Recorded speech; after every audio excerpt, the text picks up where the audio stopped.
मुफ्ती साहब, पहला सवाल आपका, 16 मिनट हैं, हम दोनों लोगों के सवाल लेंगे। जी जी, बहुत शुक्रिया। आपकी जो अभी बात हुई बहुत अहम थी, मैं इसको चाहूँगा कि आगे डिस्कस करूँ, लेकिन चूँकि अभी ये वो सेगमेंट है क्रॉस एग्जामिनेशन, तो सबसे पहला सवाल आपसे ये है कि जो मैं इतनी देर से कॉन्टिंजेंसी आर्ग्यूमेंट आपको बता रहा था, ये अकल से ही बता रहा था हजरत, आप ये बताएं कि आप इन्फिनिट रिग्रेस ऑफ कॉजेस को पॉसिबल मानते हैं या नेसेसरी बीइंग के एग्जिस्टेंस को सही समझते हैं, क्योंकि दो ही ऑप्शन हो सकता है, आप ये बताएं।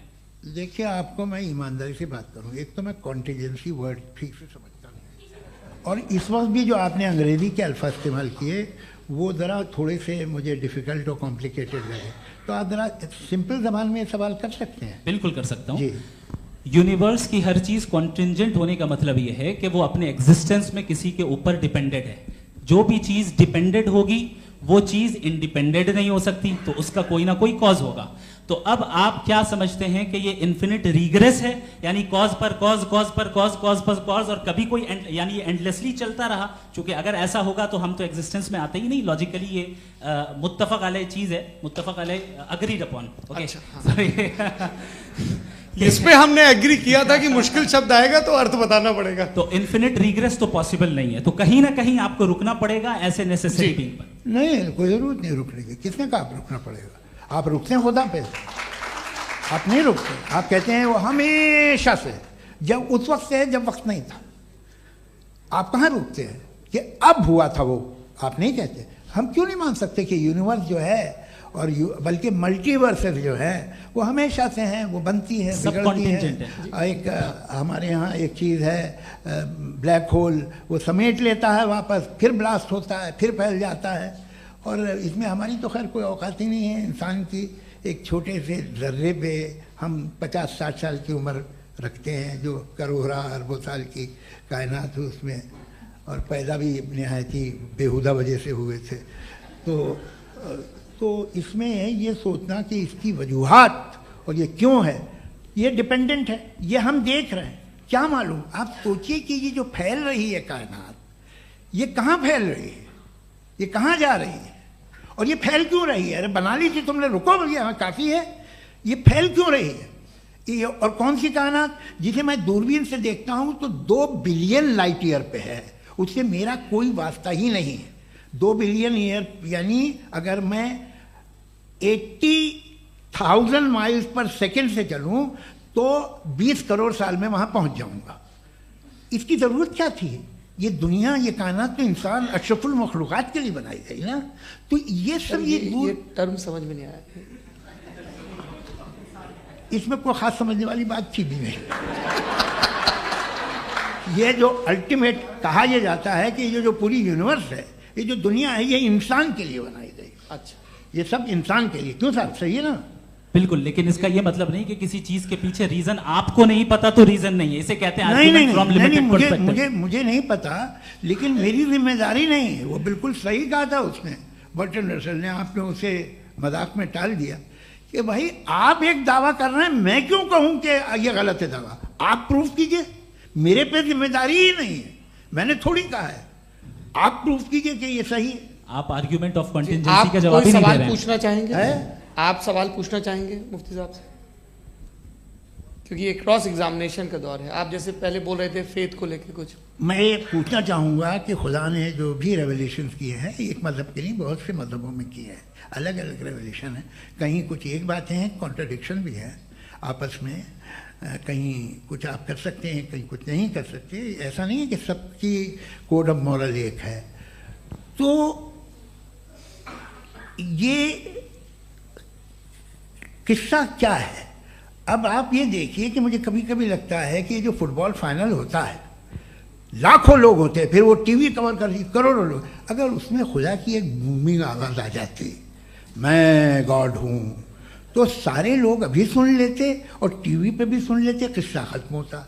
ये इतनी राजदारी क्या है कि तुम सामने कुछ तो सबूत दे दो हमें सॉलिड। ये कह साहब ये यूनिवर्स कैसे बनी, इससे मसला क्या हल होगा? मैं पूछूंगा आपसे खुदा कैसे बना? क्यों नहीं पूछूंगा कैसे बना? बल्कि वो तो कायनात से कहीं ज़्यादा इंटेलिजेंट है, कायनात से कहीं ज़्यादा कॉम्प्लेक्स। जी वो हमेशा से है, आप कहेंगे मैं मान लूँगा। अच्छा दोयम, वो कादिर मुतलक, यानी कादिर मुतलक का मतलब ओमनीपोटेंट, वो जो चाहे कर सकता है। आपको नौकरी दिलवा सकता है, आपकी अच्छी जगह शादी करवा सकता है, आपके पड़ोसी का मुकदमा हरवा सकता है, आपको जिता सकता है, सब काम करता है। थोड़ा सा माइक क्लोज जी। वो इस दुनिया को चला कैसे रहा है, ये दुनिया कैसे चल रही है, आपको इस पर हैरत नहीं होती? या क़यामत के बाद कभी एक जस्टिस होगा, जब ये बच्चा मर चुका होगा जिसकी धज्जियाँ उड़ गई बम से, इसको इंसाफ मिलेगा तब। अच्छा, अब जवाब दूं? हाँ दीजिए। मैं वही इसीलिए आप की तरफ। सबसे पहले आपने रेवलेशन और स्क्रिप्चर्स की बात की, इस पे मैं बात कर सकता हूं लेकिन आज नहीं करूंगा चूंकि वक्त कम है, कभी और इस पे डिस्कस करेंगे। मैं तैयार हूं उस पे भी बात करने के लिए। ये क्योंकि अभी हमारा से topic- राउंड 2 की भूमिका तय हो रही है। Does God exist round 2? जी, चूंकि आज गॉड के एग्जिस्टेंस पे बात है तो मैं उसी के रिलेटेड जो है आपके सवालात को एंटरटेन भी करूंगा और मैं भी पूछूंगा। आपने कहा कि आपने साबित ही नहीं किया, जबकि आर्ग्यूमेंट ऑफ कॉन्टिजेंसी बुनियादी आर्ग्यूमेंट है। आप मुझे कॉन्टिजेंसी का मतलब बताइए, आपका मतलब क्या कॉन्टिजेंसी?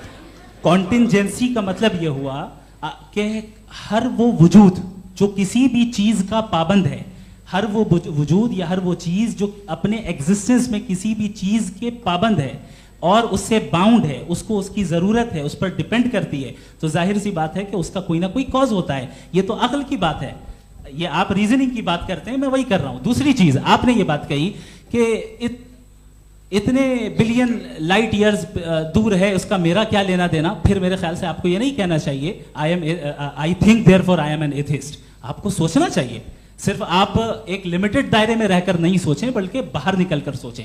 आपने तीसरा सवाल किया, आपने 2-3 सवाल एक साथ किए। ऐसी बातें ना कीजिए, कुत्तों को इतराज हो जाएगा आप पे कि आप कुछ भी सोचिए, ये इजाजत आपको है नहीं, मुझे है।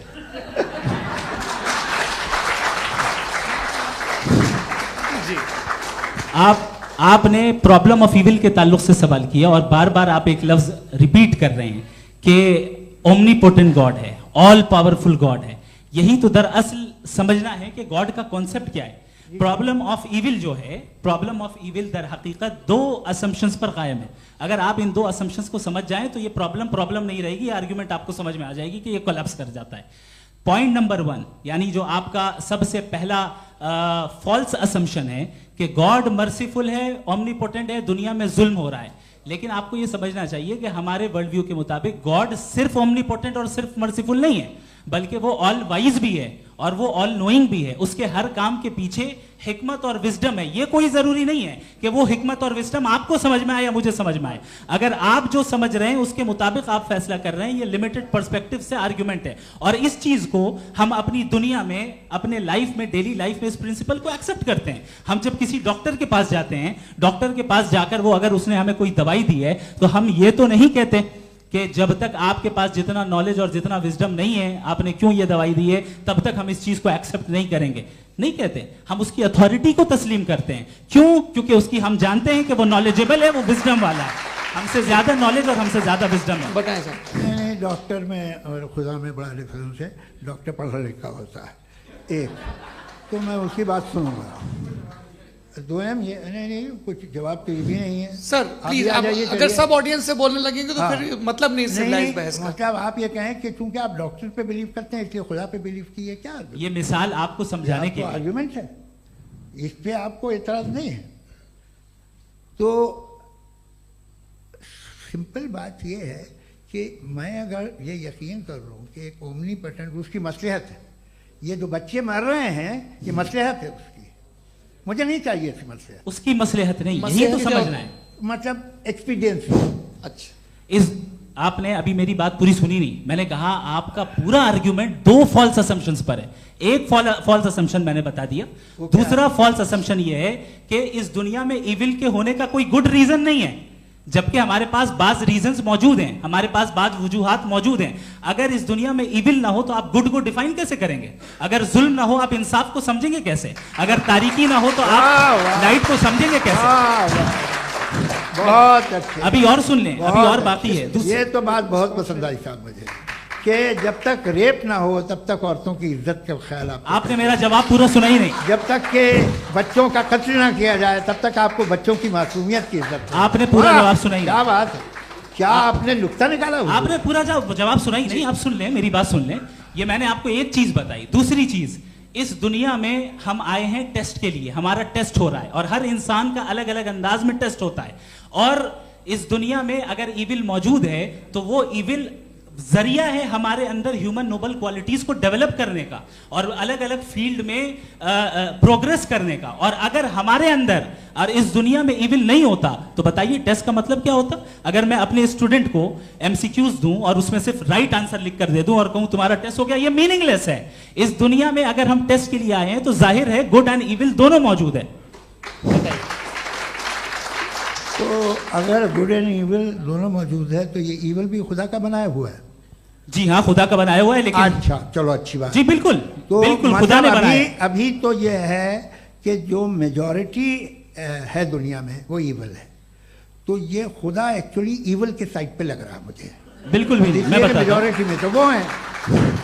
क्या बात कर रहे हैं भाई आप? मैं बहुत कोई भी जो मुंसिफ होगा, चाहे आपका अपना घर हो जिसके आप सबसे बड़े हैं, चाहे आपकी ऑर्गेनाइजेशन हो जो आप चलाते हैं, वहां पर आप इविल रखेंगे साबित करने को कि बाकी लोग शरीफ हैं? मेरी बात सुनिए। क्या ये आर्ग्यूमेंट ही गलत है? अगर कि जब तक के कोई इविल नहीं होगा तब तक के शरीफ आदमी शरीफ नहीं लगेगा। अगर एग्जामिनर गलत ऑप्शन दे रहा है तो एग्जामिनर इविल नहीं हो गया। जो गलत ऑप्शन को सेलेक्ट कर रहा है वो फेल होगा। क्रिएटर ने इविल को बनाया है लेकिन वो इविल नहीं है। अच्छा सुनिए मेरी बात, हाँ। Let me complete sir. जी जी। क्रिएटर ने इविल को बनाया है टेस्ट के लिए, वो इविल नहीं है। इविल वो होगा जो उसे इख्तियार करेगा। छुरी को बनाने वाला गलत नहीं होता है, छुरी का गलत इस्तेमाल करने वाला गलत होता है। रेप को कैसे गलत इस्तेमाल करते हैं? रेप इंसान के फ्री विल का नतीजा है। ये रेप कैसे गलत इस्तेमाल होता है? ये मुझे अब सुन लें, अब सुन लें। गलत इस्तेमाल होता है। हाँ मैं बता रहा हूं ना, कैसे गलत? मैं बता रहा हूं जी। कि जो इविल इस दुनिया में मौजूद है उसके कई सारे तरीके हैं। एक तरीका इंसान का अपना फ्री विल है। अब अगर कोई रेपिस्ट रेप कर रहा है तो इसका गॉड का कसूर नहीं है, वो अपने फ्री विल का गलत इस्तेमाल कर रहा है, उसको सजा मिलनी चाहिए। अच्छा। और उसी के लिए जहन्नम बनाई गई है। ये फ्री विल का भी बड़ा चक्कर। आप जब कोई बुरा काम करते हैं या कोई बुराई होती है तो ये कहा जाता है कि ये फ्री विल है। 7 billion free wills are moving on this planet. 7 billion free will. और एक आदमी अपनी फ्री विल से मुझे कत्ल कर दे तो मैं खुदा की मर्जी से मरा हूं कि इसकी फ्री विल की वजह से? मेरी मौत खुदा के हाथ है या ये फ्री विल वाले के हाथ है? खुदा ने फ्री विल का निजाम बनाया है और उस निजाम का गलत इस्तेमाल करके कोई आपको मार रहा है, इस्तेमाल करके मेरा कत्ल कर देता है। अब मेरी मौत का जिम्मेदार कौन है? वो इंसान जिम्मेदार है। वो इंसान। जी। तो ये कहना कि और उसको सजा मिलेगी। तो अब आप आगे चलिए कि ये तय करना कि अल्लाह ही या खुदा, सॉरी अल्लाह ने, खुदा ही जिंदगी देता है, खुदा ही मौत देता है, ये गलत है। बिल्कुल गलत नहीं है। हाँ, नहीं, निजाम उसी ने बनाया फ्री विल का। निजाम मौत और हयात का उसी ने बनाया। You are contradicting yourself. अभी आपने कहा कि एक आदमी ने फ्री विल से आपको मार दिया, इसमें उसे फ्री विल दी गई थी, उसने गलत इस्तेमाल किया। 7 billion free wills are moving on this planet और आप चाह रहे हैं कि मैं सिर्फ खुदा का ध्यान करूं। ये 7 बिलियन फ्री विल्स को मुझे लुक आफ्टर करना पड़ेगा कि नहीं? ये तो तबाहियां कर रही हैं और तबाहियां ज्यादा हो रही हैं। बिल्कुल। तो अगर आप बताएं अगर खुदा नहीं है फॉर एग्जाम्पल, तो आप इविल को कैसे डिसाइड करेंगे? यानी how can you define evil objectively without God?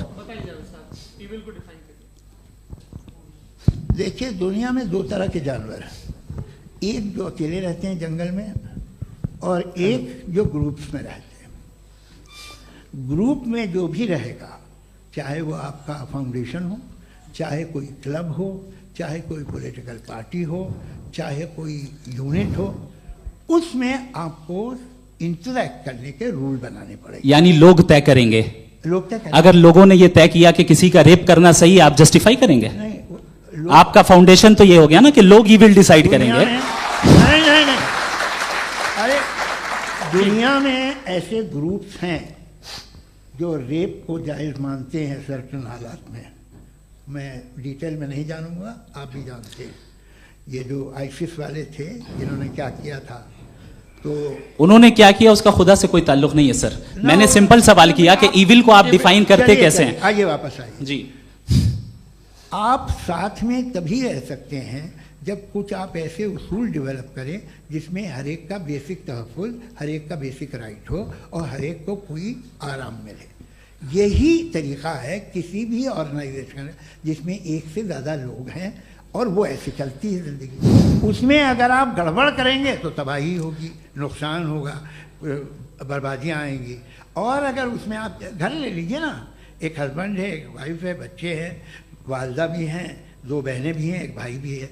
अब इसमें कोई निज़ाम आपको चाहिए साथ में रहने का, और एक दूसरे पे भरोसा रहे, एक दूसरे के बहीख्वाह हों, एक दूसरे की मदद करें, ऐसी जिंदगी। सर आपकी बात आ गई, आप ये कह रहे हैं कि लोग डिसाइड करेंगे क्या सही है क्या गलत है, यही है? मेजॉरिटी डिसाइड करेगी क्या सही है क्या गलत है? अरे भाई बिल्कुल। मेजॉरिटी अगर ये कहे कि नाजी जर्मनी के साथ जिस तरह मेजॉरिटी थी कि जेनोसाइड करना सही है, आप जस्टिफाई करेंगे? उस वक्त आपका ये सवाल सिर्फ है, उसके बाद क्लोजिंग। हाँ, उस वक्त प्लेनेट पे जो लोग थे, उनमें कितने लोग हिटलर को सही समझते? अच्छा, प्लेनेट की मेजॉरिटी तय करेगी, सोसाइटी की नहीं। प्लेनेट की मेजॉरिटी गॉड के एग्जिस्टेंस को सही मानती है, आप क्यों नहीं मानते? ये हेलो हेलो हेलो, ये क्रॉस क्वेश्चन का राउंड यहाँ पर समाप्त होता है। और ये बड़ा अच्छा है कि इस तरह से फ्रेगमेंट कर दिया गया है ताकि जो मरकरी ऊपर जा रहा है नीचे जवाब दे दूं जी। प्लेनेट की ज़्यादातर मेजॉरिटी कुछ दूसरे मजहबों के खुदा को मानती है। आप उन्हें क्यों नहीं, आप तो मेजॉरिटी की बात कर रहे हैं। अच्छा, ये क्लोजिंग आप ये कह रहे हैं इविल और गुड को डिसाइड मेजॉरिटी करेगी, मेजॉरिटी जो कर दे वो सही हो जाएगा। क्लोजिंग इसको जैसा आप ही लोगों ने तय किया है उसी फॉर्मेट को फॉलो कर लेते हैं।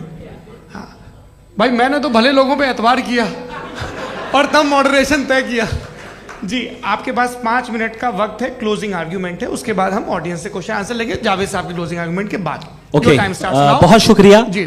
हमारा जो टॉपिक है डज गॉड एग्जिस्ट, मैं इस पे इतने एकेडमिक तैयारी करके आया था, मुझे था कि मैंने सोचा था कि कई सारे मैं आर्ग्यूमेंट्स दूंगा, लेकिन वक्त की भी किल्लत और जावेद साहब बार बार इधर उधर चले जा रहे थे तो उसको भी थोड़ा एंटरटेन करना पड़ गया। डज गॉड एग्जिस्ट पे मैं एक ही आर्ग्यूमेंट दे पाया, आर्ग्यूमेंट्स बहुत हैं और डेफिनेटिव आर्ग्यूमेंट्स हैं, और मेरे आर्ग्यूमेंट को किसी एक राउंड में भी इन्होंने एंटरटेन नहीं किया और रेफ्यूट नहीं किया, एक राउंड में भी नहीं, एक राउंड में भी नहीं, और ना ही अभी आपका क्लोजिंग आर्ग्यूमेंट आएगा, नहीं, वो बता देना। Argument of contingency. सर अरे मैं आपसे कई बार कह चुका हूं कंटिजेंसी का मतलब अब मैं कैसे समझाऊं आपको, आपस में हाँ, आप और कितने आसानी से समझाऊं मैं, मुझे तो नहीं समझ में आ रहा है। आप अपनी आर्ग्यूमेंट ऑफ कंटिजेंसी उर्दू में बोल सकते हैं। हाँ, आप अपनी बात पूरी कर ले जी, आखिरी 4 मिनट। दूसरी चीज, just a minute please ma'am, can I talk? दूसरी चीज ये है कि आपने एक तो इसका जवाब नहीं दिया, दूसरा आपने गॉड के ना होने पर कोई डेफिनेटिव आर्ग्यूमेंट नहीं दिया, सिर्फ मजहब पे बात कर रहे हैं आप। मजहब तो आज हमारा टॉपिक ही नहीं था, आज तो हमारा टॉपिक हो, आप मजहब से ले लेकर आईएस तक चले गए। भाई हमारा क्या ताल्लुक है उससे? We condemn them. और उसका गॉड से क्या ताल्लुक है? अगर कोई गलत काम कर रहा है, किसी ने किसी को कत्ल किया, किसी ने किसी का रेप किया, उसको सजा मिलनी चाहिए। और आपके पास कोई भी rational strong foundation of morality नहीं है। आपने कहा कि मेजॉरिटी तय करेगी सोसाइटी की, वो सही होगा। मैंने कहा हिटलर को फिर आप सही कहेंगे, नहीं, प्लैनेट की सोसाइटी की मेजॉरिटी तय करेगी। तो प्लैनेट की मेजॉरिटी गॉड के एग्जिस्टेंस को मानती है, आप कह रहे हैं ये रिलीजियस है। तो यानी आपके पास कोई स्ट्रॉन्ग फाउंडेशन नहीं है ऑब्जेक्टिव मोरालिटी का। ऑब्जेक्टिव मोरालिटी का अगर कोई फाउंडेशन है तो वो सिर्फ गॉड है, गॉड है, गॉड है। थैंक यू जी। ये मुफ्ती शमाइल नदवी साहब का क्लोजिंग आर्ग्यूमेंट था। अब हमारे पास जी जी ये बड़ा अच्छा है कि दोनों लोगों को मॉडरेटर से शिकायत भी और बोल रहे भाई हमारी शाबाशी भी तो करते चलो। अब मेरी बात जी, आपके पास जावेद अख्तर साहब 5 मिनट का वक्त है, ये आपका क्लोजिंग आर्ग्यूमेंट है, टाइम रीसेट कर दें जी। देखिए, बहुत सारी बातें हैं। गॉड का डेफिनेशन दुनिया के किसी भी रिलीजन में है कि वो ओमनीपोटेंट है, ओमनीप्रेजेंट है, he is just, he is kind, he loves you and so on. मैं जब दुनिया देखता हूँ तो मुझे कोई ऐसा सुप्रीम पावर यहाँ दिखाई नहीं देती है जो इंसान की बहबूदी के लिए कुछ कर रही हो, कमज़ोर को बचा रही हो, मदद कर रही हो, जालिम को पीछे हटा रही हो। मैं नहीं देखा, तारीख़ में नहीं। एक तो अगर है और ये देख रहा है तमाशा, तो उसका होना न होना बराबर है। दोयम ये कि ये जो है, जब आप ये कहते हैं कि कायनात जिसकी कंटीजेंसी ये है, मैं देखिए वो लफ्ज़ इस्तेमाल किया मैं, तो ये कैसे हो सकती है भाई? और फौरन आप सरेंडर कर देते हैं कि जाहिर है कि इसका बनाने वाला तो इससे 10,000 गुना ज़्यादा कॉम्प्लिकेटेड होगा, उस पर आपके होने पे कोई इतराज़ नहीं है। उसे वो टाइमलेस है, वो पहले से था, टाइम तो बहुत बाद में आया, ये सब आप मानने को तैयार है, जिसका आपके पास कोई सबूत नहीं, आपके पास कोई रीज़न नहीं है। आपकी तारीख क्या है मजहबों की, बिलीफ की, जो खुदाओं का बिलीफ है, ये कॉन्स्टेंटली गलत साबित होता रहा है। मतलब आप कहें कि अरिस्टोटल के ज़माने में तो सब जाहिल थे, वो भी इतने ही यकीन से खुदा पे यकीन रखते थे, जो अब नहीं रहा, ये भी नहीं रहेगा, आप लिख लीजिए। और इसके आसार आपको दुनिया में दिखाई देना शुरू हो चुके हैं। ये बहस क्या आज से 100 साल पहले इस तरह हो सकती थी? यहाँ तक तो आपको हम ले आए हैं। तो सर अरे इनको मदद की ज़रूरत नहीं भाई, ये सेल्फ सफिशिएंट आदमी है, आप क्यों इनकी मदद कर रहे हैं? Sir please. तो ये जो है तमाम बातें अपनी जगह हैं, ये एक पैकेज है। आप अकेले, कोई आदमी ऐसा नहीं जो सिर्फ गॉड को मानता हो, उसके साथ बहुत पैराफर्नेलिया आता है, अलग अलग पैराफर्नेलिया आते हैं। They have always created chaos in the society. मैं तो आपको सीधा ऑफर देता हूँ कि दुनिया में 10 इम्पॉर्टेंट बिलीव्स हैं, आप एक मानते हैं, 9 नहीं मानते, 9 में आप एथियस्ट हैं, 9 को आप बिल्कुल रीजनेबली मेरी तरह देखते हैं। तो 90 मजहबी आदमी भी 90% एथियस्ट है, वो दूसरे खुदा नहीं मानता, एक खुदा मानता है अपना वाला, बाकियों को कहता है गलत है। अगर आप मानना ही बंद कर दे तो आपका 10% चांस है कि आप सही हैं और 90% चांस है कि आप गलत हैं। मेरा मशवरा है, आप मानना छोड़ दिए तो 50% चांस होगा कि आप सही हैं और 50% चांस होगा, 40% आप गेन करेंगे बाय बिकमिंग एन एथियस्ट।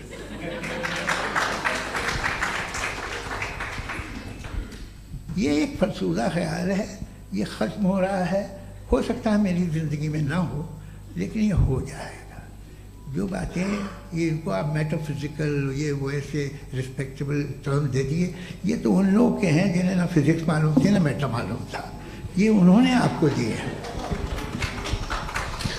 जी बहुत शुक्रिया आप दोनों लोगों का। और अब इस बातचीत का आखिरी राउंड शुरू होगा, डज गॉड एग्जिस्ट की ये बहस मुफ्ती शमाइल नदवी और जावेद अख्तर साहब के बीच। आप लोग अपने अपने हाथ ऊपर करेंगे, मैं यहाँ से तय करूँगा। और माइक हमारे पास है क्या? एक ही माइक है ऑडियंस के लिए? 2 माइक है, एक इस तरफ एक इस तरफ, ठीक है। तो जी सबसे पहले हमारी सहयोगी हैं मारिया शकील जी, पूछिए सवाल।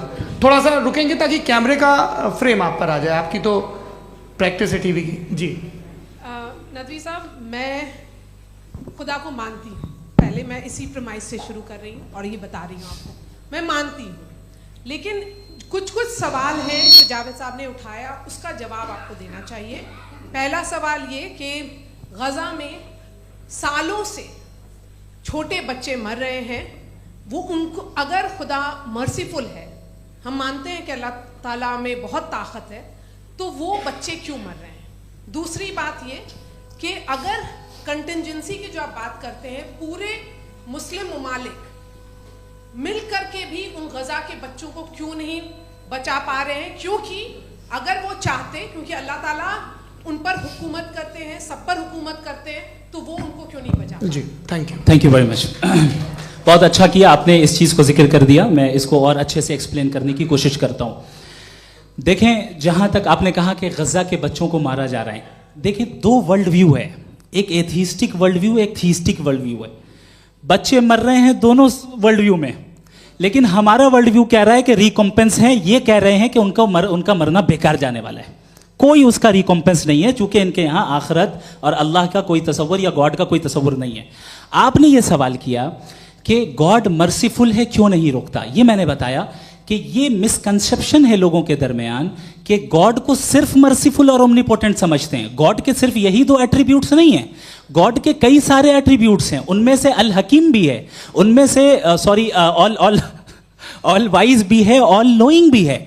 लिहाजा अगर इस दुनिया में किसी को तकलीफ आ रही है और गॉड उसको नहीं रोक रहा है, वो इसलिए नहीं रोक रहा है चूंकि इंसानों को फ्री विल दिया गया है।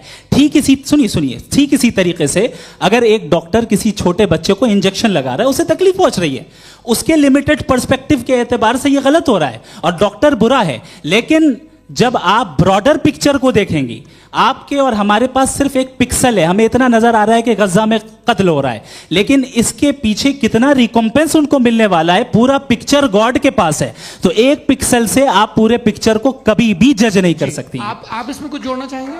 आपको कुछ बोलना है इसमें? भैया आपने बहुत अच्छा जस्टिफिकेशन दिया। या आप वो जो वहाँ के प्राइम मिनिस्टर इजराइल के उन्हें भेजिए, वो बहुत खुश होंगे। आप जस्टिफिकेशन दे देना कि अगर गॉड नहीं है तो बच्चे क्यों मर रहे हैं, आप बताएं। वो ये सवाल पूछ रहे हैं कि अगर आप ईश्वर का अस्तित्व नहीं मानते हैं तो उन बच्चों की मौत को आप कैसे इंटरप्रेट करते हैं? भाई ये दुनिया जो है, जो ताकतवर लोग होते हैं वो एक नाइंसाफी करते हैं। तो ये अच्छा काम है आपके नजदीक, तो नेचर नाइंसाफी पे मबनी है। अरे मेरे भाई, आप नेचर की कहाँ बात कर रहे हैं, तो इंसान की बात जी, कर तो फिर जब मैं इंसान की बात कर रहा था आप नेचर की बात करने लग क्रॉस गए। एग्जामिनेशन नहीं। हाँ, अब आप मुझे बोलने नहीं देंगे तो अलग बात है, आप बोलिए, मुझे कोई जल्दी नहीं। जी नहीं, ये क्रॉस एग्जामिनेशन है। मुझे बोल तो लेने दीजिए। जी बोलिए। क्या बात ये है कि ह्यूमन सोसाइटी तभी साथ में रह सकती है जब वो मोहब्बत से, एकता से, एक दूसरे के एहतराम करके रहे। इसके अलावा पॉसिबल नहीं है, अकेले तो इंसान रह नहीं सकता। वहाँ पर कुछ लोग हैं जो फाउल करते हैं। वो फाउल हम हमेशा से तारीख में होता आया है। आज ये हो रहा है, जो हो रहा है बहुत बुरा हो रहा है, बहुत जालिमाना है, बहुत जाबराना है। उसको आप कहें कि ये बच्चों को कॉम्पनसेशन मिल जाएगा या इसकी इंजेक्शन है, इंजेक्शन तो हेल्थ के लिए दिया जाता है। आप ये कह रहे हैं कि ये बच्चों की जो धज्जियां उड़ रही हैं ये इंजेक्शन है, ये टेस्ट है, ये टेस्ट है और उस टेस्ट में उनको ऐसा रिकॉम्पेंस मिलेगा जो आपके तस्वुर के बाहर है। ये आप 3 बरस के बच्चे को बारूद से उड़ा के टेस्ट ले रहे हैं। वाह, वो नहीं ले रहा है, खुदा नहीं उड़ा रहा है, इजराइल उड़ा रहा है। जी, ये तो उसको कंडेम करें। अगला सवाल लेते हैं प्रोफेसर पुरुषोत्तम अग्रवाल। मुफ्ती साहब, एक निवेदन आपसे है कि कम से कम थोड़ा सा माइक क्लोज एक रिलीजियस और फिलॉसफिकल कर मैं प्लीज। एक रिलीजियस और फिलोसॉफिकल ट्रेडिशन है जो ब्रह्मांड को यानी यूनिवर्स को ही अंतिम मानती है। सर्वम खलु इदम ब्रह्मम, this is Chandogya Upanishad and it completely rules out the existence और नेसेसिटी, आपके शब्दों में necessity of a creator. The creation itself is the creator. तो एक मिनट प्लीज। दूसरा जो सवाल आपने अभी जो आप बार बार कह रहे हैं कि भगवान विद्वान भी है, वाइज, सब जानने वाला, तो अगर विजडम में दुनिया भर के पापों और अत्याचारों को बर्दाश्त करना शामिल है तो फिर इसका मतलब ये हुआ कि अगर मैं फ्री विल से उसको अपोज करता हूं तो ईश्वर की विजडम और मेरी फ्री विल में कॉन्ट्राडिक्शन है। Because when I am opposing whatever is happening in Gaza, then I am opposing the god's will और गॉड्स विजडम। जवाब लेते हैं तो गॉड की विजडम में, एक मिनट सर प्लीज सर, ये एक जुमला। गॉड की विजडम है कि गाजा में जो कुछ हो रहा है वो हो रहा है, मैं उसका अपोज कर रहा हूं, तो मैं गॉड की विजडम के खिलाफ जा रहा हूं। एक सवाल। दूसरा ये नहीं, आपने 2 ऑलरेडी। सर आप और सवाल कर लें, लेकिन मुझे 2 जवाब दे। पहले आपने ये कहा, सुनिए मेरी बात सुनिए। इजराइल के गॉड के मुताबिक तुम्हारा ठीक हो रहा है ना? नहीं हो रहा है, ठीक नहीं हो रहा है। मैं बता रहा हूँ क्या हो रहा है, आप तशरीफ रखिए, मैं बता रहा हूँ क्या हो रहा है।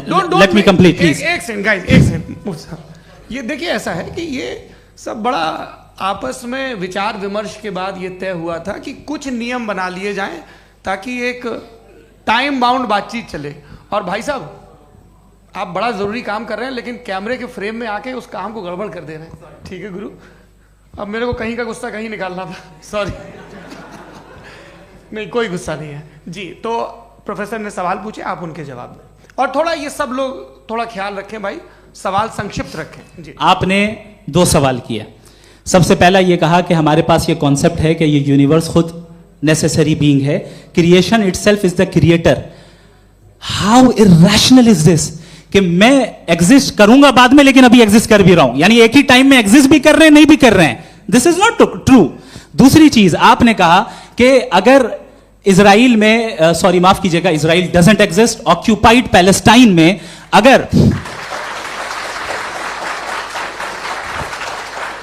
अगर ऑक्यूपाइड पैलेस्टाइन में बच्चों को मारा जा रहा है फ्री विल की वजह से और गॉड नहीं रोक रहा, ये कॉन्ट्राडिक्शन है। ये बताइए कि एक एग्जाम में एक बच्चा गलत आंसर लिख रहा है, सुनिए, एग्जामिनर चाहे तो रोक सकता है, क्यों नहीं रोक रहा है? ये कॉन्ट्राडिक्शन है, ये कॉन्ट्राडिक्शन नहीं है। माइक नहीं सर, ये आपस में जी, ये क्या आपका सवाल? माइक दीजिए। फ्री विल दिया गया है टेस्ट के लिए, अकाउंटेबिलिटी के लिए। अगर फ्री विल नहीं होता तो आप कहते हैं हमें रोबोट बना दिया गया। नॉट मिसरिप्रेजेंट माय पोजीशन, आपकी जो भी पोजीशन, मैं अपनी फ्री विल के नाते, अपने ह्यूमन विजडम के नाते गाजा में हो रही अत्याचार का विरोध करता हूं। बिल्कुल करना चाहिए। आपके हिसाब से मैं गॉड की विजडम का विरोध कर रहा हूं? बिल्कुल नहीं, जो हो रहा है गॉड की, बिल्कुल भी नहीं, बिल्कुल भी नहीं।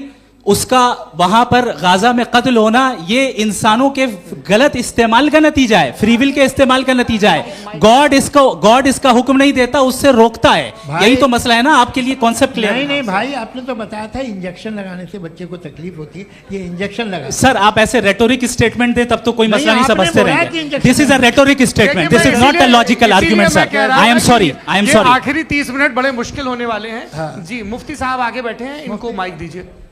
हाँ तरुण, माइक आप अपने पास रखिए, आपको कैमरे का फ्रेम पता है जी। सबसे पहले दोनों को मुबारकबाद। एक सर अपना आप नाम बता दें। आप अमेरिका में शिकागो में रहते हैं, इतना मुझे याद है। बताया आपको, यासिर नदीम अलवाजदी मेरा नाम है। जावेद सर आपसे क्वेश्चन है इन्फिनिट रिग्रेस के ताल्लुक से। एक हाइपोथेटिकल सिनेरियो है, मसलन अगर आप सर माइक थोड़ा सा प्लीज क्लोज रखिए जी।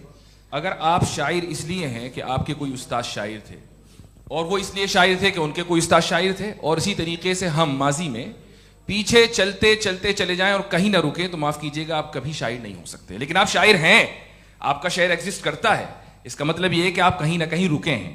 तो मेरा सवाल ये है कि क्या आप इन्फिनिट रिग्रेस ऑफ कॉजेस को लॉजिकल फैलेसी मानते हैं या नहीं मानते? हाँ या ना? मैं इन्हें लॉजिकल फैलेसी नहीं मानता हूँ, लेकिन मेरा प्रॉब्लम यह है कि जब मैं नहीं मानता हूँ तो I will continue with this logic जो फैलेसी नहीं हो। आप एक जगह रुक जाते हैं जाके, आप कहते हैं ये गेंद कैसे बनी, ये जजीरा कैसे बना, ये समंदर कैसे बना, ये ज़मीन कैसे बनी, और अचानक गॉड पे जाके आपको ब्रेक लग जाता है। एक बार आप सवाल नहीं करते कि भाई इनको बनाने वाला तो इनसे भी कॉम्प्लिकेटेड होगा, वो कैसे बना, उसके बारे में आपने इत्मीनान कर लिया, वो हमेशा से है। तो अगर आप उसे हमेशा से मानते हैं तो फिर ये मान लीजिए कि कायनात हमेशा से है, क्या तकलीफ? हम वजूद में नहीं आते जी है? हम मौजूद नहीं। अच्छा सर क्यों नहीं हो सकते? मैं बताऊं प्लीज। जैसे मैंने मिसाल दी आपके शेर, आपका शेर कभी वजूद में ना आता अगर शायर इसी तरह चलते रहते हमेशा। जी माइक मेरे ख्याल से एक सेकंड। इन्फिनिट रिग्रेस का कॉन्सेप्ट क्लियर नहीं हो पाया, ऐसे रहने दें, लेट्स मूव ऑन सर। ठीक है। हाँ थोड़ा सा मॉडरेटर का भी ख्याल रखें। नहीं आपने तो रखा है, आपने रखा है। यहाँ पे गौहर रजा साहब हैं, वो भी एक सवाल पूछना चाहते हैं। माइक नीचे से ऑन कर दिए नीचे। पहले तो ये कह दूं कि मैं उन बच्चों से शर्मिंदा हूं जिनको गजा में कत्ल किया गया, क्योंकि हमारे होते हुए कत्ल किया गया। लेकिन उससे ज़्यादा शर्मिंदगी इस बात से हुई कि मुझे लगा कि मुफ्ती साहब उसको जस्टिफाई कर रहे हैं। बिल्कुल भी नहीं, आप बहुत ही गलत। मुझे लगा मैं गलत हो सकता हूं, बिल्कुल गलत। मैं सवाल पूछ रहा हूं, सवाल मैं सवाल पूछ रहा हूं। मैं जावेद भाई से डिसएग्री करता हूं। एक सेकंड देखिए, अगर देखिए ऐसा एक सेकंड आप सर वेट अरे आप कुछ मेरे पहले मुझे अपनी बात कह लेने दीजिए। अगर ऑडियंस तय करेगी तो फिर मॉडरेटर का मतलब नहीं। मेरा आप सबसे ये कहना है, ये बहस दो लोगों के बीच में है, एक तरफ मुफ्ती साहब, एक तरफ जावेद साहब। पिछले 1.5 घंटे से ये लोग अपने अपने तर्क रख रहे हैं। आपकी इनसे इत्तेफाकी हो सकती है, ना इत्तेफाकी हो सकती है। मेरे उस्ताद मुझे सिखा गए हैं कि मुखामुखम में असहमति की गुंजाइश बची रहनी चाहिए।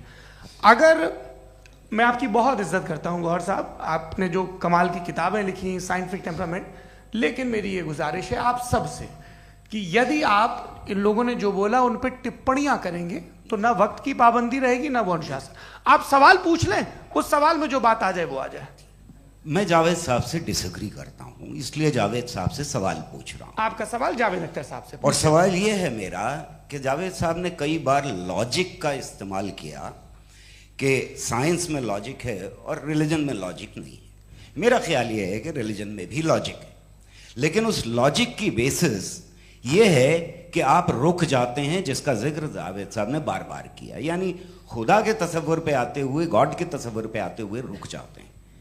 और इसमें सवाल पूछना मतलब फॉरबिडन होता है। सवाल यह है कि क्या जावेद साहब इससे एग्री करते हैं कि साइंस की लॉजिक अलग है और रिलीजन की लॉजिक अलग है? बताइए सर। देखिए, तीन चीज़ें हैं। साइंस है, एक है मंतिक है, इस्तिदलाल है, और एक जो है कुछ भी नहीं है, फेथ है, अकीदा है। मैं अकीदे की लॉजिक का कायल नहीं हूँ। मुझे आप इस्तिदलाल से, लॉजिक से, रीज़न से समझाइए, मैं मानने को तैयार हूँ, मेरा क्या नुकसान होगा। लेकिन ये कि अकीदे पे मैं नहीं जा सकता हूँ। अकीदे का मतलब है कि तुम ये मान लो, सवाल ना करो, ये नहीं। आप सारी बातें करके, बड़ी साइंटिफिक बातें करके एक जगह जाके खुदा के हुदूद पे रुक जाते हैं, सरेंडर कर देते हैं। मैं सरेंडर करने को तैयार नहीं। That's all. जी, ये आगे सर बैठे हुए हैं, इनको माइक दीजिए। भाई वो आप पूछना चाह रहे थे ना भाई? हाँ, नहीं मैं ये, थैंक यू जी। आपका नाम? आसिम इफ्तिखार। आसिम जी, पूछिए।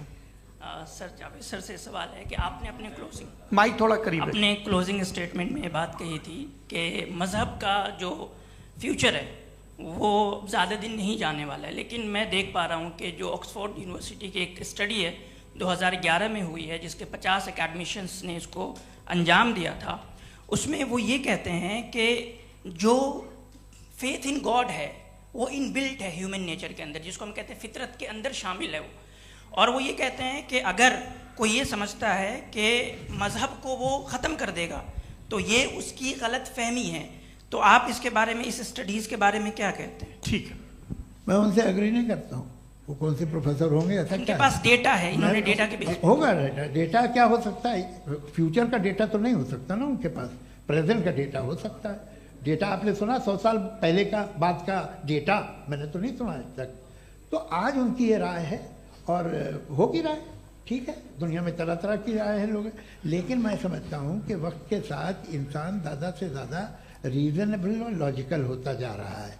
आज आप देखिए वेस्टर्न यूरोप में क्या परसेंटेज है नॉन बिलीवर्स की, बहुत हाई। वहाँ चर्च खाली पड़े होते हैं। तो अल्टीमेटली तो इंसान कोई ऐसी बात बहुत अरसे तक नहीं मान सकेगा, चाहे गलत या सही, जो उसे, उसके दिमाग को, उसके जहन को, उसकी लॉजिक को अपील न करे।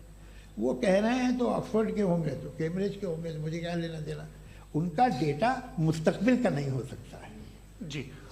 दीपक, हाँ पूछिए। मैं आऊँगा, अभी पीछे की साइड भी आऊँगा, माइक वहीं भेजूंगा 2-3 साल के लिए। जी जावेद साहब, आपसे सवाल है। नमस्ते।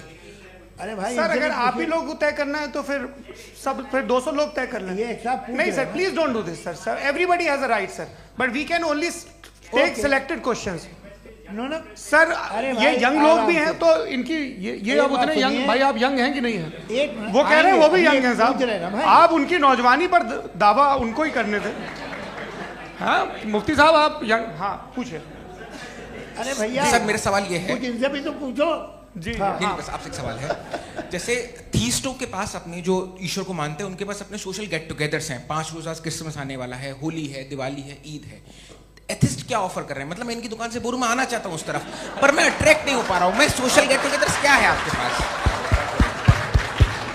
वो ये कह रहे हैं कि जो धार्मिक लोग हैं, अलग अलग धर्म के लोग, उनके उत्सव त्योहार, कॉन्ग्रेगेशन बहुत हैं। अब आपको मैं एक सुनाता हूँ, यहाँ हिस्टोरियन भी बैठे हैं। मृदुला जी, आप बताइएगा सही है क्या? ये एक कॉन्स्टेंटाइन, एक ग्रीक रोमन बादशाह था, जो क्रिश्चियनिटी आने के 400 साल बाद उसने डिसाइड किया कि मैं क्रिश्चियन हो जाऊंगा, मेरी पूरी स्टेट कैंसिल हो जाएगी।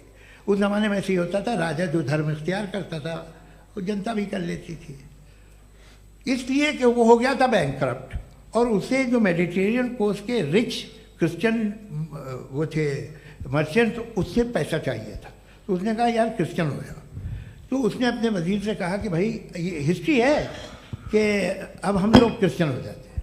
पहले सर हो जाएंगे, कोई प्रॉब्लम नहीं है, लेकिन एक प्रॉब्लम ये है कि 17 दिसंबर से 25 दिसंबर तक जो पेगन फेस्टिवल होता, जो पेगन थे वो लोग, जो फेस्टिवल होता है वो बंद हो जाएगा, इसलिए कि हम क्रिश्चियन हो गए तो होगा नहीं। तो वो बच्चों को बहुत बुरा लगेगा, पब्लिक को बहुत इंजॉय करते हैं, खासतौर से 25 को मेन डे। तो कहना हाँ ये तो सही कह रहे हो, ये जीसस क्राइस्ट की पैदाइश कब थी? कहते साहब वो अप्रैल में थी। नहीं, कट करो, वो 25 दिसंबर को है। ये हकीकत है जी। और 400 साल बाद क्रिश्चियनिटी के अप्रैल से दिसंबर ले आए, और इसलिए कि यहाँ पेगन फेस्टिवल होता था। अब मनाते हैं आप आराम से। ये जो सारे फेस्टिवल हैं ये रिलीजन से, हर एक को एक इंटरटेनमेंट डिपार्टमेंट चाहिए होता है अपनी कंपनी चलाने के लिए। तो ये रिलीजन ने, ये सेकुलर त्योहार थे जिन्हें रिलीजन्स ने ले लिया है। ये मौसम के थे, फसलों के थे, किसानों के थे, उसको आपने लेके रिलीजियस रंग दे दिया। ये कोई रिलीजन से थोड़ी आए आप। अच्छा हमें देखिए, हम तो मुल्द हैं, हम ईद मनाते हैं, हम दिवाली मनाते हैं, हम होली मनाते हैं, हम क्रिसमस मनाते हैं। बम्बई की फिल्म इंडस्ट्री की सबसे बड़ी होली हमारे घर में, सबसे बड़ी ईद हमारे घर में। वो हमारी सोशल वो है, हमारा हेरिटेज है। ऐसा थोड़ी है कि we will throw the baby along with the water. ये तो अच्छी चीज़ है, इन्हें रखो, जो बेकार है फेंक दो। जी हाँ, हेलो जी, मेरा सवाल नादवी जी से है। जैसा कि आपने बोला कि गॉड टाइम के भी परे हैं, और गॉड इतनी कॉम्प्लेक्स चीज़ है कि उसे ह्यूमन माइंड समझ नहीं सकता, और गॉड ने अर्थ पे फ्री विल भी दे दी है। तो आप अपना वक्त ज़ाया क्यों कर रहे हैं गॉड के बारे में बात करके? अपन को तो बात करनी चाहिए कि सोसाइटी को बेहतर कैसे करें। जी, मैं गॉड वही बताता है सोसाइटी को कैसे बेहतर करें। अभी मैं आपका जवाब देता हूँ। आपने कहा कि टाइम पे वो एग्जिस्ट नहीं करता, सो मेरा सवाल ये है कि जैसा आपने बोला कि गॉड बहुत ही कॉम्प्लेक्स चीज है। मैंने कहा ही नहीं कि कॉम्प्लेक्स है, तो आपके अल्फाज हैं। कॉम्प्लेक्स का लफ्ज गॉड के लिए सुइटेबल नहीं है। क्यों? क्योंकि कॉम्प्लेक्स वो चीजें होती हैं जो ऑब्जेक्ट हो। God is not an object जिसको आप इंस्ट्रूमेंट के जरिए लेबोरेटरी में जाके टेस्ट करें, oh it's very complex. No, वो कोई कार का इंजन नहीं है।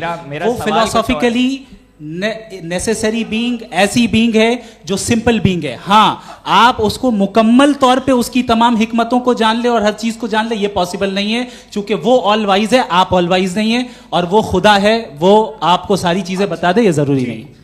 मेरा सवाल ये नहीं था, मेरा सवाल ये था कि जब गॉड इतना परे है इस दुनिया से कि उसने अर्थ पे फ्री विल भी दी है, हम सब ह्यूमंस की फ्री विल है, और जो सोसाइटी में हो रहा है वो अपन लोग डिसाइड करेंगे।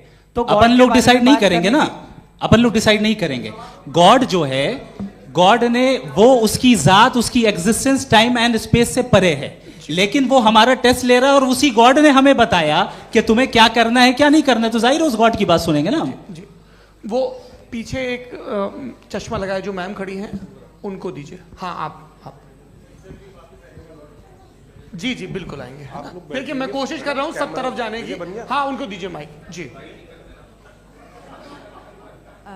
हेलो सर, मैं ओमनी प्रेजेंट नहीं हूँ, टाइम पाबंद हूँ, और जहां तक कोशिश कर सकता हूँ करूंगा। जी, अपना नाम बताइए। मेरा नाम उर्सुला है, मैं दिल्ली यूनिवर्सिटी की एक स्टूडेंट हूँ, और मैं स्टूडेंट फेडरेशन ऑफ इंडिया से हूँ।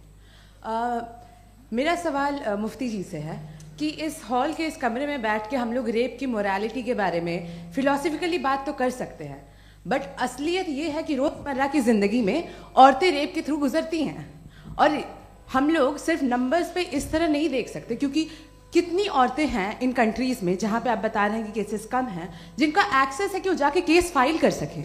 कितनी औरतें हैं जो जिनको काम करने की आज़ादी है उन कंट्रीज में। यूरोप में ये आज़ादी आ गई, यूरोप में ये रूल्स आ गए, तो हम आज उसके बारे में बात कर पा रहे हैं। जी, जवाब।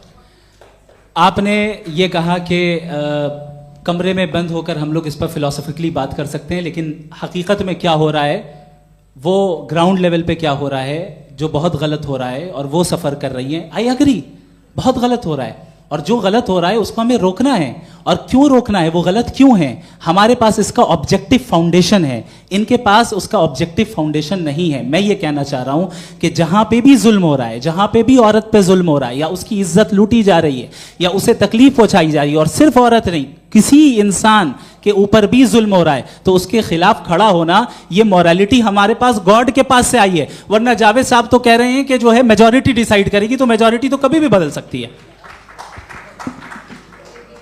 क्या आप ये थोड़ी सी आपको गलतफहमी है। मैं अगर मेरे जुमले से ये मदनत निकला या मैंने कहा तो ये जुमला मैं वापस लेता हूँ, ये मेरा मतलब ही नहीं था कि मेजॉरिटी डिसाइड करेगी। मेजॉरिटी डिसाइड करे तो दुनिया में बड़ी वैसे आपने कहा था ये जुमला, अच्छा हो सकता है, मैं मान रहा हूँ। बाद में रिकैप कर लेंगे। अरे एक सेकंड मैं अपनी एक्सप्लेनेशन दे रहा हूँ। मुनासिब बात यह है कि हम सब के सब दिल में जानते हैं कि क्या अच्छा है क्या बुरा है, हमें पता है अच्छी तरह से। जो लोग बुरे काम करते हैं उन्हें भी मालूम अच्छा क्या है। यही तो सवाल था हजरत कि फिर ये मोरालिटी आई कहाँ से? क्रॉस एग्जामिनेशन, हाँ जी हाँ। मोरालिटी साथ रहने की डिजायर से आई, यानी साथ रहकर जो कुछ कह दे जो कुछ कर दे वो हो जाएगा? नहीं नहीं, तो आप कायदे से रह ही कर सकते हैं जब तक लोगों में मोरालिटी हो, वरना क्यास हो जाएगा। ये आपको कैसे पता? जी हमने देखा ना, जहाँ मोरालिटी का क्यास हो गया, हम देखते हैं। कहाँ पे देखते भाई दुनिया में आप जो कह रहे हैं, आप कहीं पे अगर गलत हो रहा है तो उसको आप गलत देखिए। आप एपिस्टेमोलॉजी की बात कर रहे हैं, मैं ऑन्टोलॉजी की बात कर रहा हूं। मैं इस बहस फाउंडेशन क्या है? आप दोनों लोगों को चाय पे होस्ट करूंगा, वहां पे क्रॉस एग्जामिनेशन कर लीजिएगा। अभी ऑडियंस का हक मार रहे हैं आप लोग भाई, सर जस्ट लोग हैं आप लोग। और ये भाई ये हाँ उधर आएंगे, जी सर आएंगे। अच्छा सर मेरा नाम लईकुर रहमान है और मैं अलीगढ़ मुस्लिम यूनिवर्सिटी का स्टूडेंट हूँ। और जहाँ तक मुझे पता है कि sir you are also product of Aligarh Muslim University. मैं भी उसी चमन का बुलबुल। हाँ सर, तो बहुत खुशी हुई मुझे जान करके कि मैं आपसे मिलूंगा। सवाल सर मेरा सवाल यह है, सर सैयद अलैहि रहमा का नज़रिया यह था कि खुदा के वजूद को अक़ल के दायरे में रह कर के तलाश करना, न कि पूरी तौर से उसका इनकार कर देना। Sir how will you define it? नहीं तो ये तो आप इन्हें बताइए। ये सवाल आपसे खुदा का वजूद साबित कर रहे हैं तो सर आपने इनकार कर रखा है, इस वजह से मेरा क्वेश्चन उन्होंने यही सर से एक सेकंड सर सैयद ने यही कहा ना कि अक्ल से आप खुदा के वजूद को साबित नहीं कर सकते, यही कहा ना भाई। वो उन्होंने कहा कर सकते हैं और वो कर दिया गया आज। वो फोन तलाश करना या साबित करना अक्ल से अक्ल से नहीं हो सकता। अरे सवाल तो सुन लीजिए जी। अक्ल से नहीं हो सकता है, यही कहा ना आपने। अक्ल से हो सकता है, अरे वो यही कह रहे हैं भाई, आप बता रहे हो सकता है, वो तो कुछ और। आप अगर सर देखो नौजवान फोन ले लो, वो इतनी कमाल की यूनिवर्सिटी है। अरे भाई दे दो ना जरा, एक मिनट दे दो भाई, मेरी बात सुनो, माइक पे बोलो ताकि जो लाखों लोग देख रहे हैं। माइक दे दो ना। अरे देंगे ना माइक, तुम ठहरो तो। हाँ सर मेरा सवाल ये था कि सर सैयद अलैहि रहमा का एक नज़रिया था अपना कि खुदा का जो वजूद है उसको अक़ल के दायरे में रह करके तलाश करना है, न कि पूरे तौर से इनकार कर देना है। ये उनका कॉन्सेप्ट था। लेकिन मेरा सवाल ये है कि आप इसको कैसे डिफाइन करते हैं, एक्सप्लेन कैसे करेंगे? मैं आपसे जानना चाहता हूँ, क्योंकि you are the product of Aligarh Muslim university.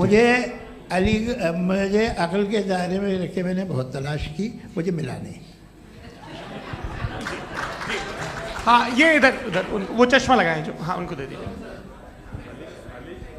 जी जी फटाफट पूछिए, बस 5 मिनट है, 5 मिनट में खत्म हो रहा है। हाँ अस्सलाम वालेकुम मुफ्ती साहब। एंड मेरा सवाल जावेद अख्तर साहब से। क्या नाम है आपका? अरे भैया सब मुझे पूछ रहे हो।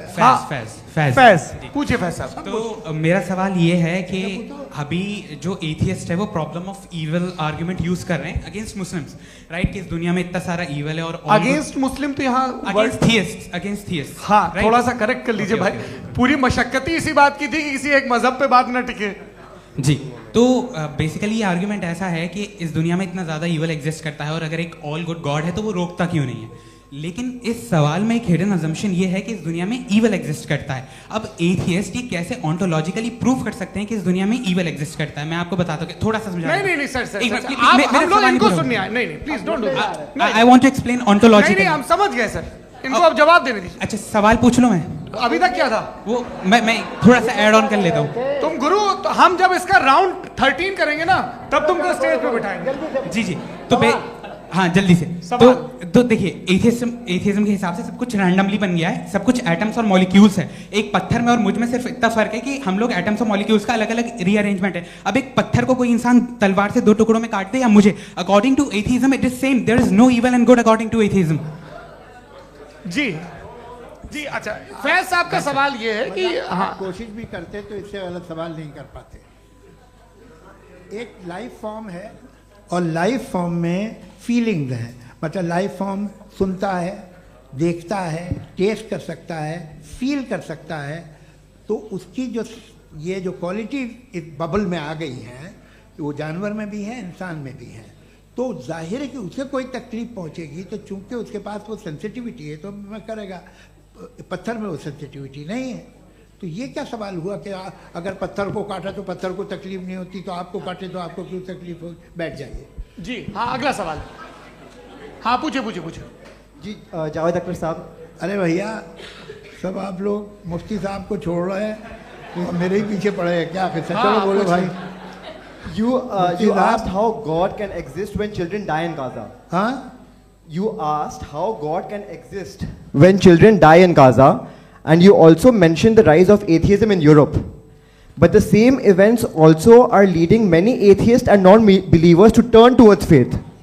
How do you interpret this contradiction, where suffering pushes some away from God, yet brings others closer to belief? आपको एक बात बताऊं, दुनिया परफेक्ट तो कहीं भी नहीं है, हर जगह कुछ खामियां हैं। बेटा एक मिनट, आप ही को कहेंगे, देखो वो तो कुछ खामियां, कमज़ोरियां, खराबियां सब जगह है।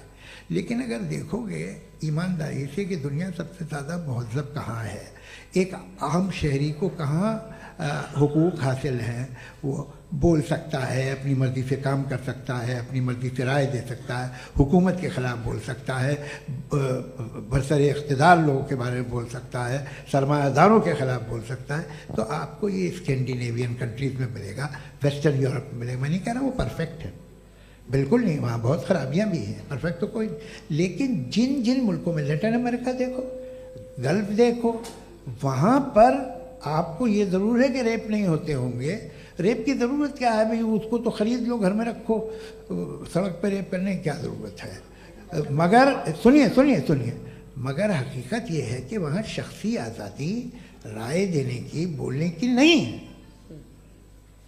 जी, ये एक आखिरी सवाल मुफ्ती साहब से। हाँ मैम, इनको माइक दीजिए। शुक्रिया। मेरा नाम मनीषा है, मैं हरियाणा से आई हूँ। मैं मुफ्ती साहब से एक बात पूछना चाहती हूँ। आप बार बार जावेद साहब को कॉन्ट्राडिक्ट तो कर रहे हैं कि आपने ये कहा, लेकिन आप भी अजम्पशंस के बेसिस पे बात कर रहे हैं। आपने खुदा के होने का कौन सा प्रूफ पेश किया है, खुदा की एग्जिस्टेंस का? अब इस सवाल को अलग रहने दीजिए, कौन एथीस्ट है कौन नहीं है। और दूसरी बात जो आपने एक छोटी सी कही थी कि ये फ्री विल का इस्तेमाल करता है इंसान अपनी, लेकिन इस फ्री विल का इस्तेमाल में मतलब खुदा ने ये दे दी सबको ये इजाज़त कि वो कितना घिनौनापन और कितने ज़्यादा ख़राब से ख़राब तरीके इस्तेमाल कर सकते हैं। जवाब सुनते जी। आप फ्री विल को मानती है ना, या अब कहती है कि फ्री विल नहीं है ना? मानती है ना? तो अब आपके पास इसका कोई एक्सप्लेनेशन नहीं है कि अगर एक इंसान उस फ्री विल का इस्तेमाल करके गलत काम कर रहा है और बच के अच्छी ज़िंदगी गुजार के निकल जा रहा है, उसका कोई रिकम्पेंस नहीं है। हमारे वर्ल्ड व्यू में जो इंसान गलत काम कर रहा है उसको भी रिकम्पेंस यानी उसका बुरा बदला मिलना है, और जो सही काम कर रहा है उसको सही बदला मिलना है। लिहाजा जो फ्री विल है वो इस तरीके से है कि एक लिमिटेड टाइम तक खुदा ने मोहलत दी है। ऐसे नहीं कि छूट दे दी, जो करना है करते रहो हमेशा।